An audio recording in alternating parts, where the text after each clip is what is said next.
Përshëndetje të gjithave dhe të gjithve. Përveç kësaj pamje të bukur të liçenit Paskuqanit, bukurinë sot këtij vendi ja keni shtuar dhe ju. Kaq të shumt, kaq energjik, kaq të bukur, kaq të mirë këtu. Ju e dini shumë më mirë se unë se si ishte Paskuqani para pak vitesh e si është sot, si ishte Kamza e si është sot. Mund të themi me plot gojën që puna që është bërë këtu nga Rakipi me mbështetjen e kryeministrit Rama ka ndryshuar rrënjësisht situatën e infrastrukturës këtu, po dhe situatën e shërbimeve dhe situatën e familjeve në bashkinë e Kamzës. Dua të përmend vetëm disa fakte që janë shumë kokforta dhe flasin shumë për punën e madhe që është bërë në këto vite. Në 2019 vetëm 35% e territorit të bashkisë Kamës ishte i mbuluar me ujësiellës kanalizime.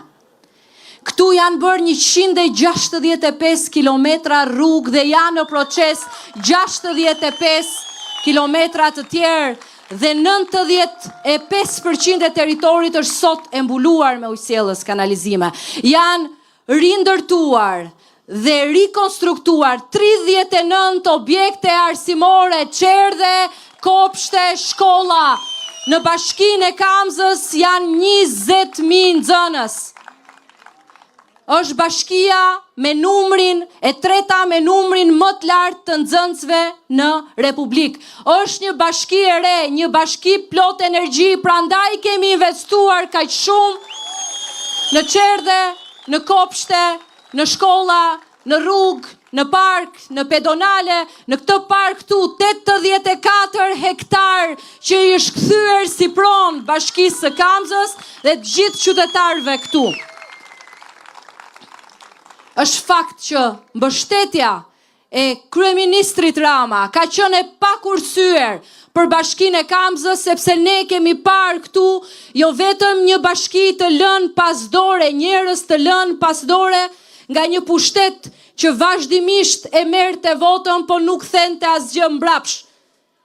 Që i përdorte Kamzën si simbol të fitores me 2 gishta dhe vetëm bulevardin blu të ngjyrë nga fillimi në fund dhe nuk donin t'ja dinin pasi merrnin votën se ç'ndodhte këtu, ç'ndodhte me fëmijët e këtij vendi, ç'ndodhte me trinj, a kishin qerdhe, a kishin kopshte, a kishin shkolla të një cilësie, a jetonin pranë kanaleve apo jetonin në një mjedis dinjitoz dhe të mirë të shëndetshëm për fëmijët.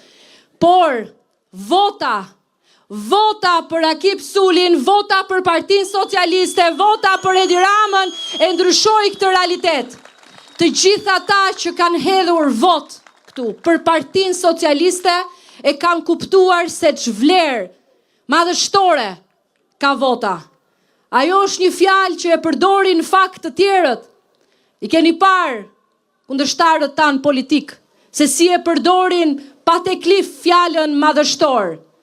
Por asgjë madhështore nuk ka, as në punët e tyre, as në të shkuar në tyre, as në të tashmen dhe as në të ardhmen që ata nuk do ta kenë kurrë, sepse ata janë e shkuara që duan të shiten si ardhme, po nuk ja hedhin dot. Asnjë të riu as një votues si për herë të parë, që sot ka mundësinë, ka misionin që votën e parë ta hedh për Shqipërinë Europiane me Edi Ramën dhe me Partinë Socialiste për Shqipërinë 2030 në Bashkimin Evropian. Kjo nuk është një ëndër, kjo nuk është një slogan, kjo nuk është një flamur, edhe pse flamuri i Bashkimit Evropian është një flamur aq i bukur.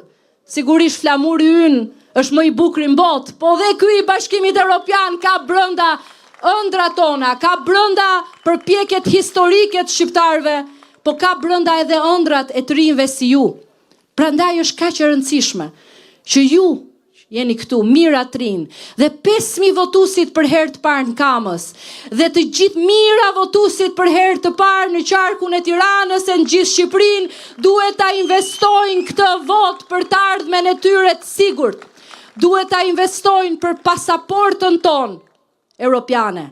Duhet ta investojnë që ne t'jemi në dyert Bashkimit Evropian dhe të hymë brenda, të ulemi në atë tryezë si të barabartë, ta ngjisim më në fund të përpjetën e madhe të bashkimit me familjen tonë natyrale, që është familja europiane, nga e cila na kanë mbajtur të ndarë për aq gjatë. Sa herë që Shqipëria ka qenë e lirë, ka zgjedhur Europën. Dhe Europën do zgjedh në 11 maj me numrin 5, me Partinë Socialiste, me Edi Ramën.